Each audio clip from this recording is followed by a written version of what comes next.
ตายดีแหละสวัสดีเพื่อนพี่น้องกันเมื่อถึงสกุลมื้อนี้ก็มาพบมาพอกับน้องสนใจเก่ามื้อนี้เฮาก็หากนมาเบ็ดเนาะพี่น้องเนาะก็บ่ได้หลายพี่น้อง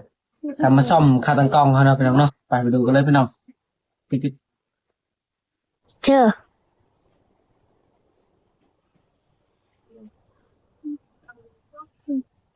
มันจะโดนฝนตกแห้งเลยมันเสียดายจักเซ็นเลย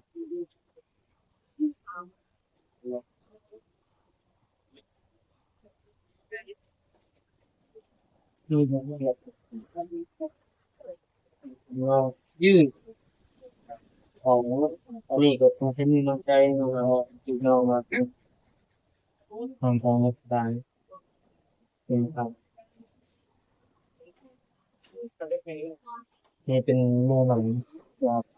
เป็นของฮักแต่กี้เมื่อกี้นี่แหละเป็นของไปใส่เบ็ดนั่นเลยมันใจก็ยึกดึงบนนี้เลยเป็นของดึงเจอเลยฮักเลยอันนี้กันเป็นของอันนี้ฮักในเพื่อนนี่ตัวนี้เป็นของฮักซองมีฮักกันนอมจะฮักกระเบิ่งเป็นของเอาไว้ดมๆนะเป็นของนำใจว่าสิทอดตัวหัวมันมีเป็นของใจนี่แรงใจเฮ็ดคือเก้าแล้วเป็นของมันเอาไว้ดนเนี่ยเลยเนาะเป็นของเลยฮักเป็นของแบบมียังหน้าเป็นของแบบว่าคือเป็นตัวเป็นของมันก็ฮักง่ายแห่งน้องจะจับตัวก่อนเลยเป็นฮักคน มันเป็นยางครับเนาะที่ในตอนนี้จะได้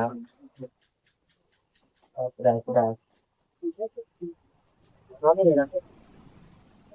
จับตัวเงี้ยเราเราอย่างนั้นไม่ติดแจ้งนั่นเองหาแล้วก็คือน้ำใจเราเลยลายจะมีส่วนมีมีน้องๆส่งมาหมดเนี่ยมันแค่ตัวนั้นใจเท่นี่แหละตัวตัวเลยไปเป็นลายที่เลยนะ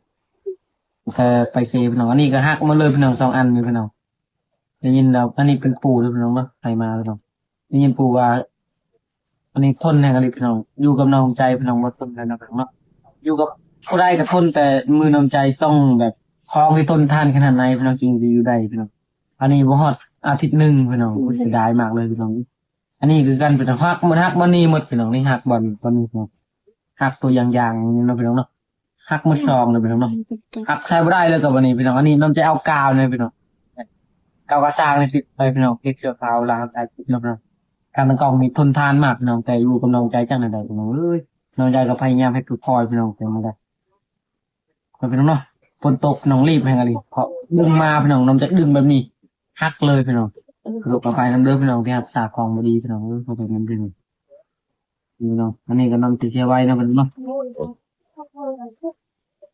คุณจะจบพอมาคืนนะพี่น้องใส่คืนนะพี่น้องเนาะล้างคอจับเลยนะพี่น้องหักหมดน้องเสียดายเลยพี่น้อง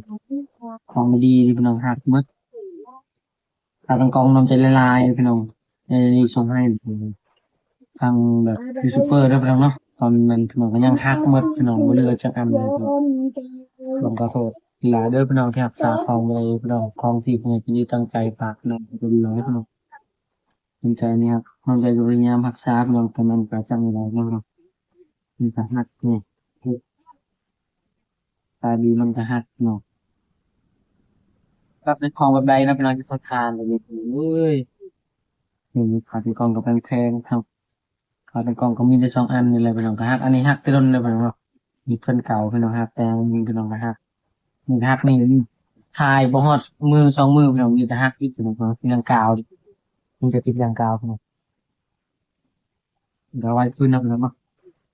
มันเบ็ดพี่น้องตีนกับบาดซ้ำพี่น้องทายาเลยพี่น้องซ้ำเบ็ดกันกันกันมาตึกเบ็ดพี่น้องทายาแล้วนะพี่น้องยังบาดน้ำเลย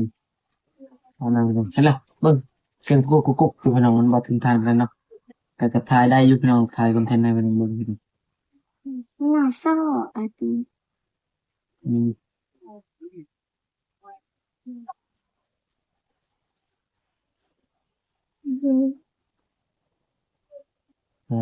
ถ่ายอยู่เนาะ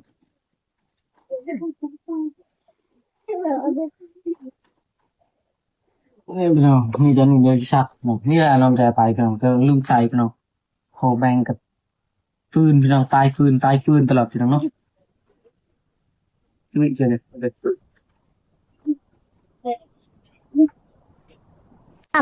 เอาไปแล้วเนาะสำหรับคลิปน้ำใจกับตอลาบก่อนที่ใครชอบฝากไลค์แชร์ดาว